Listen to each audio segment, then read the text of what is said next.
Welcome to the new IAPR podcast. My name is Dr. Sarah Charles, and I am the Media Officer for the IAPR, the International Association for the Psychology of Religion. And this is the first in a series of podcasts that we're planning on putting out, interviewing researchers from across the psychology of religion from around the world.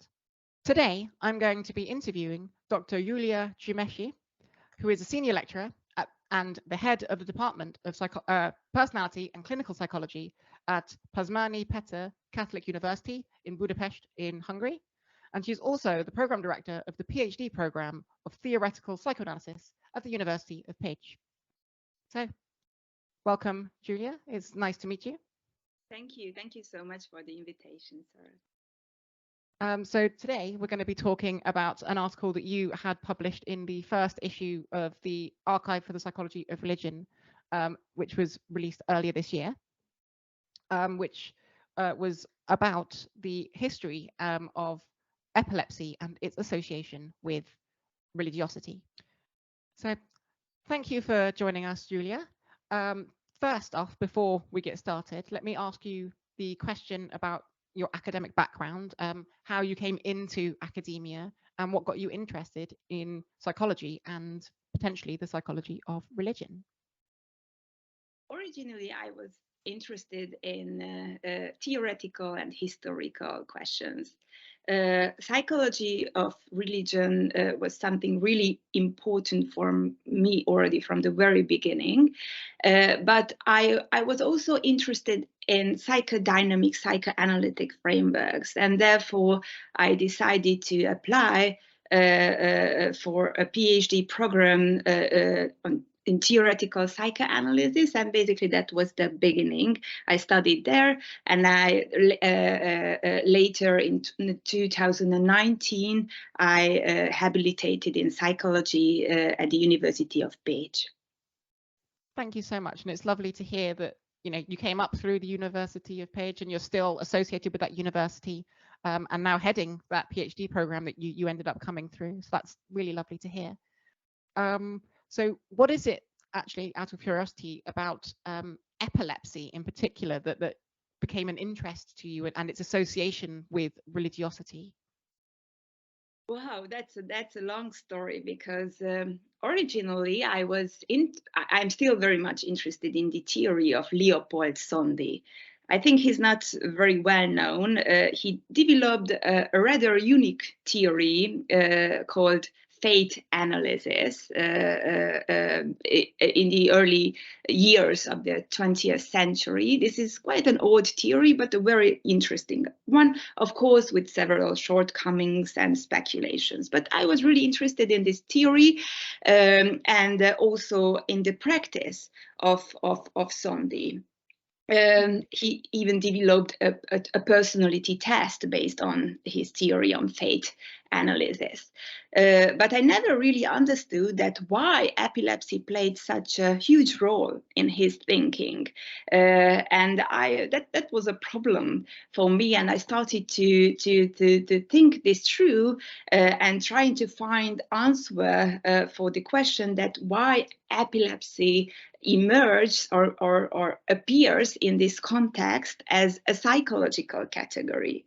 And later it turned out that epilepsy could appear as a psychological category in many ways in the history of psychology. So I started to be curious about this problem, that why epilepsy appeared as a psychological symptom in the 19th and the 20th century. So that was the beginning.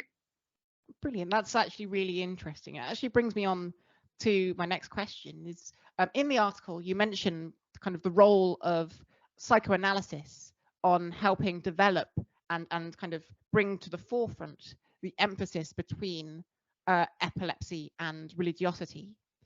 And obviously this, in part, you mentioned some of the theorists that you were already just talking about. And I was wondering, if you could, for those who haven't yet read the article, if you could try and kind of restate what kind of things that happened in psychoanalysis that helped bring that link between epilepsy and religiosity to the forefront of people's thinking? Psychoanalysis had a very interesting role in this discourse or in this process. So the link between epilepsy and religiosity has been often mentioned in the history of humanity. Epilepsy has always been represented as a kind of a sacred disease connected to several magical or spiritual beliefs. During the 19th century, and especially in the second half of the 19th century, a turn arrived, especially due to the discoveries of neurology, and especially Jackson. Regarding these discoveries, actually highlighted some basic biological mechanisms of epilepsy. So this process helped the concept of epilepsy to deviate or to be distanced from this magical sacred discourse on epilepsy. And psychoanalysis also tried to address the problem of epilepsy.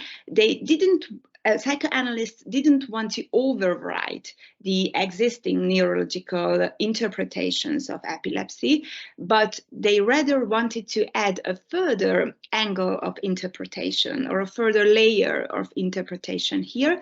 And this was the symbolic interpretation of epilepsy. So they thought that maybe the epileptic seizure itself or further symptoms of epilepsy could be understood as results of symbol formation, and they try to develop interpretations based on this supposition.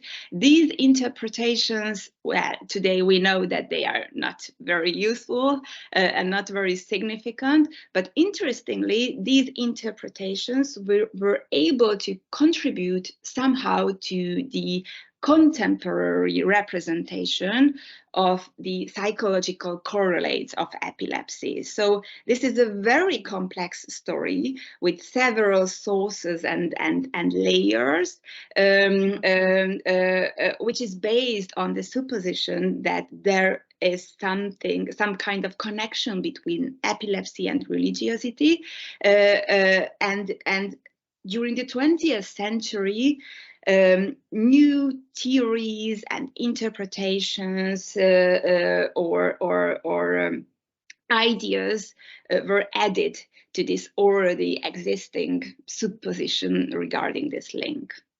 Brilliant, thank you. That was really informative, and you go into a lot more detail in the article about the history and even pre kind of 19th century history on the association between religiosity and epilepsy.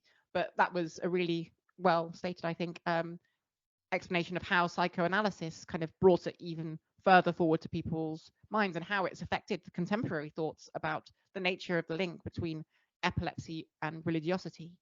Not to kind of spoil the article, as it were, but towards the end of the article, you bring your own thoughts in, as opposed to just describing the history of the links. You bring your own thoughts in, and you suggest that you think the link between epilepsy and religiosity has been, for the most part, largely overstated, and that there is in fact not a huge amount of evidence suggesting that there is a large correlation between those who suffer with epilepsy and people and their religiosity.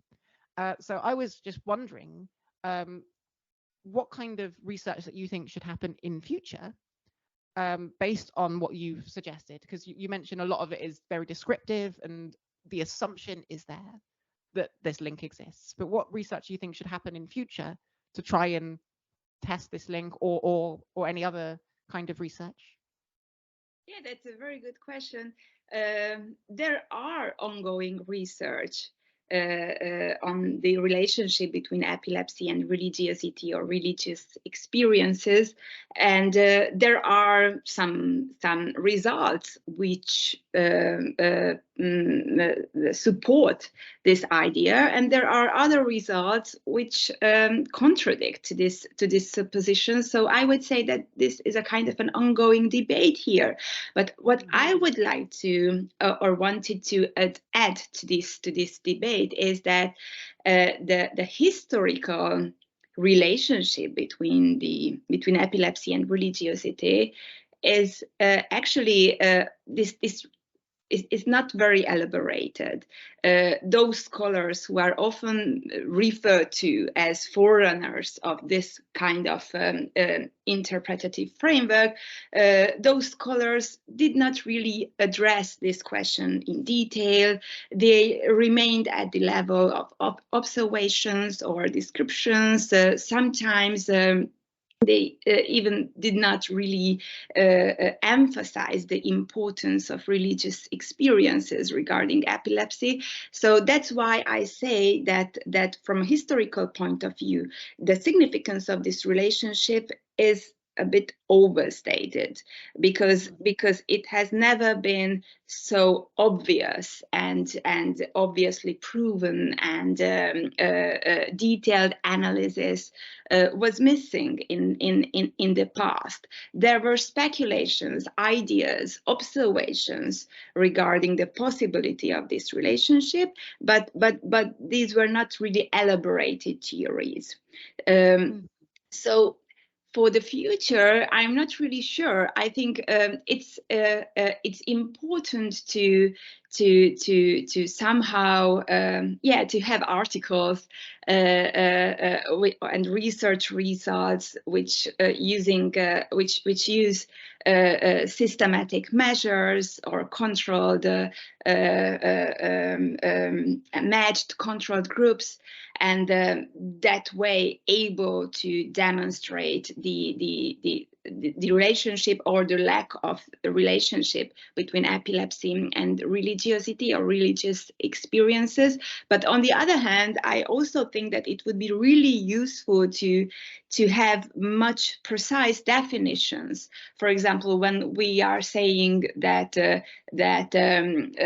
epilepsy and religiosity are connected to each other, religiosity, what is that exactly? How can we define that? The definition, the problem of definition is really crucial here. Nailing down definitions is always the hardest part of any good research. And it would be so nice if future researchers would be able to use more precise concepts and variables when they try to measure this relationship. Brilliant. That's a very comprehensive answer, and one that's, I think, fantastic, and actually links into a lot of what's going on in psychology in general, about the need for more robust definitions and theory-led research, potentially kind of harking onto the open science kind of conversation that's happening in the last 10 years, talking about making sure that we can replicate findings, as you said, that there's some research that goes one way and another research that says the opposite. So it's about having strong kind of systematic, very, very well kind of, I suppose, controlled research that can get to the bottom of it and to see, one, is there a link? And if there is one, what is the extent of that link? And then beyond that, I suppose, looking at potential causes of those links. But if there isn't one, that's also just as interesting, given, as you've highlighted very, very articulately in your article, how much there is this assumption of there being a link throughout the years, especially coming to the fore in the 19th and 20th century and influencing our current thought about it.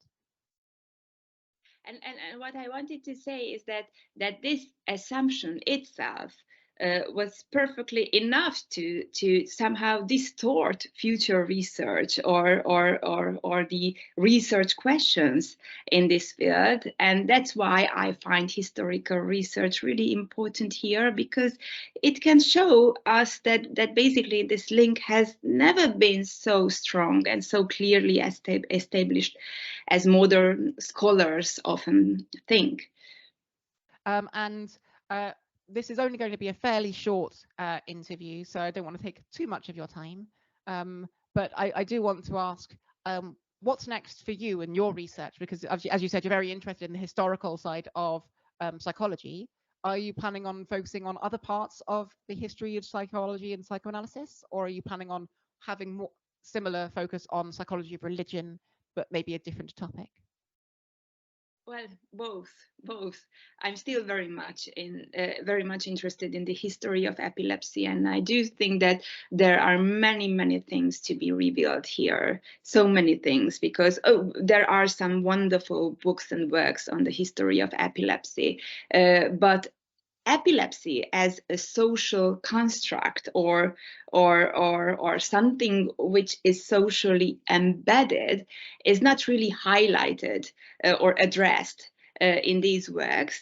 And my future aim would be somehow to develop this research further and be able to find a much broader critical social constructivist explanation for the significance of epilepsy in the context of psychology, because there are so many open questions.